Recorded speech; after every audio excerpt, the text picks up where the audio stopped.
मुस्कुराइए आप हजारीबाग में। देख रहे हैं ये स्लोगन यहाँ पर लिखा हुआ है, मुस्कुराइए आप हजारीबाग में है।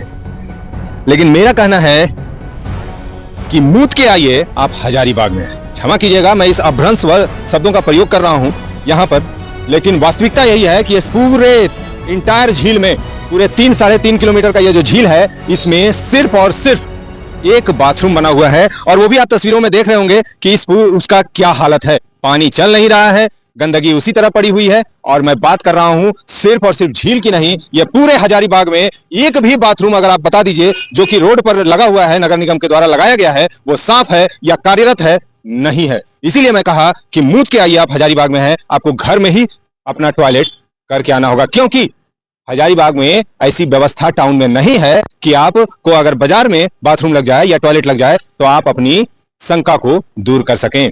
यह है हजारीबाग के नगर निगम का चेहरा जो आपको दिखा रहा हूं मैं। आखिर क्या बात है ये, क्यों?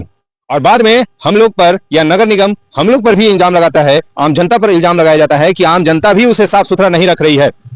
भाई एक व्यक्ति जो सुबह झील में यहां घूमने आता है, वो हो सकता है डायबिटीज का पेशेंट हो सकता है उन्हें किडनी का दिक्कत हो, वो घूमने आता है, वो पानी पी के आता है, और ठंड का मौसम है, ठंड के मौसम में टॉयलेट बहुत ज्यादा लगता है। अब आप बताइए कि मैं जिस छोर पर खड़ा हूं और जो बाथरूम है वो कैफेटेरिया के पास है, यहां पर अगर किसी को बाथरूम लगेगा तो वो क्या कैफेटेरिया तक जाते जाते अपने टॉयलेट को रोक सकेगा?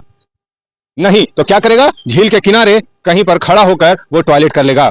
अब बताइए कि जो यूरिन से निकलने वाले गैस हैं वो दो चीज को हानि पहुंचाता है। एक, हमारे पर्यावरण को, क्योंकि उसमें जो यूरिया होता है, वो जो गैस निकलता है यूरियल गैस, वो पर्यावरण को भी घाटा पहुंचाता है, और वापस भूमिगत होकर वो हमारे इसी जल में, जो झील का जल है, उसमें पहुंचेगा और हमारे पेयजल को या भूमिगत पेयजल को दूषित करेगा। तो क्या इस पर नगर निगम हजारीबाग का ध्यान नहीं जाना चाहिए कि इस पूरे इंटायर 3 किलोमीटर के झील में कम से कम 4 बाथरूम या 5 बाथरूम लगाया जाए? कहां से आ जाता है? छठ के समय में कहां से चलंत बाथरूम आ गया? कहां से यह व्यवस्था हुआ? लेकिन यहां पर आज के डेट में नहीं है। यहां ही नहीं, हजारीबाग के टाउन में कहीं भी आप ये पीला बाथरूम देख लीजिए, कहीं स्थिति सुधरी हुई नहीं है। हर जगह की स्थिति वही है, बदतर, गंदगी रहित और जल रहित। और आप ये देख रहे हैं ना, ये वही है। ये भी एक समय में एक कहा जाए कि भ्रष्टाचार की निशानी है। ये देख रेख की कमी भ्रष्टाचार की निशानी आपको दिखाई दे रहा होगा, और मैं यही दिखाना चाह रहा हूं आपको। बहरहाल इस मुद्दे पर आपका क्या कहना है जरूर बताइएगा कमेंट बॉक्स में। तब तक बने रहिए एचबी न्यूज़ 24 के साथ। मैं शशिकांत, धन्यवाद।